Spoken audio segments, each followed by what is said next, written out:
मेरे भाई कट्टरवादी हिंदू से मिलाते हैं। दादागिरी है तुम्हारी, बदमाशी है तुम्हारी, बदमाशी करोगे तानाशाही चलाओगे। लोकतंत्र में तानाशाही चलती है कि लोकतंत्र चलता है? यही नहीं, अभी और सुनिए।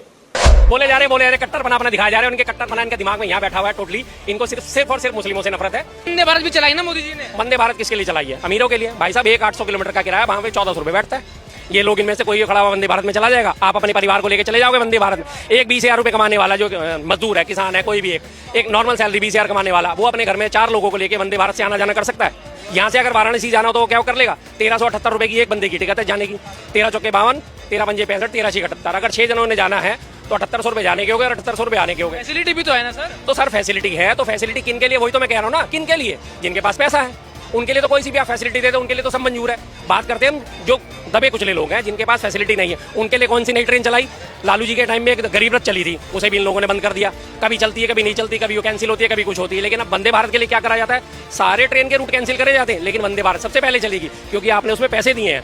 कोहरे के टाइम में लगातार 24-24 घंटे ट्रेनें लेट हो रही थी, सारी ट्रेनों को हॉल्ट करा दिया जा रहा था बीच बीच रास्ते में, लेकिन ना वंदे भारत पहले निकलेगी क्योंकि आपने उसमें पैसे दिए हैं। आप पैसे दोगे तो मौज लोगे, सीधी सी बात है। ये कौन से समाज की व्यवस्था हुई भाई साहब?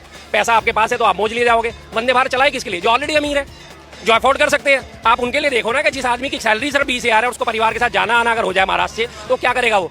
क्या वो वंदे भारत अफोर्ड कर पाएगा?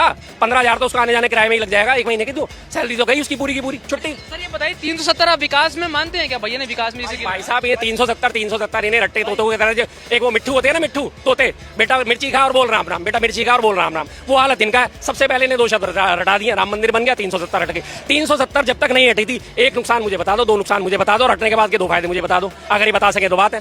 देख तू बेटा, तू तो गया।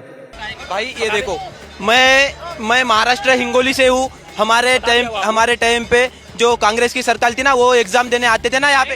भैया सुनो, नहीं सुनिए सर, सुनिए। अरे भाई 1 मिनट, रट्टू तोते हैं, 2 शब्दों से आगे रट्टू तोता तीसरी बात नहीं बोल पाता जब तक उसे और उसे सिखाया ना जाए।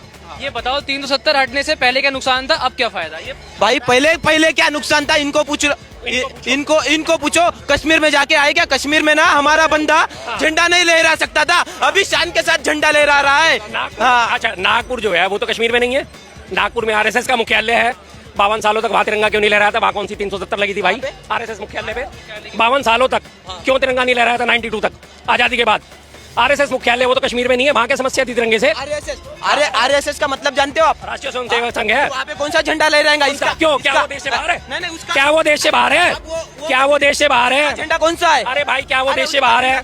मुझे एक बात का जवाब दे दो, आरएसएस देश से बाहर है? सर ये मुझे बताइए। सुनो, नहीं तुम अपना भारत देश का झंडा लहराएंगे? लहराएंगे, क्यों नहीं लहराएंगे? मंदिर भी भारत की संपत्ति है, भारत का है, भारत की मातृभूमि पे है। भगवा भी लहराएगा और तिरंगा भी लहराएगा, बिल्कुल लहराएगा। तो वो उसको मंदिर से कंपेयर करोगे? आरएसएस मुख्यालय को, आरएसएस मुख्यालय को मंदिर से कंपेयर करोगे? आरएसएस है तो हम है, बस। हम नहीं है, तुम हो सकते हो। आरएसएस है तो हम, आरएसएस है तो हिंदू राष्ट्र है। सुनिए, यही नहीं, अभी और सुनिए। बस छूना नहीं है, मैं अछूत आदमी है। इस वीडियो के देखने के बाद आप लोग क्या कहना चाहते हैं कमेंट बॉक्स में बताएं।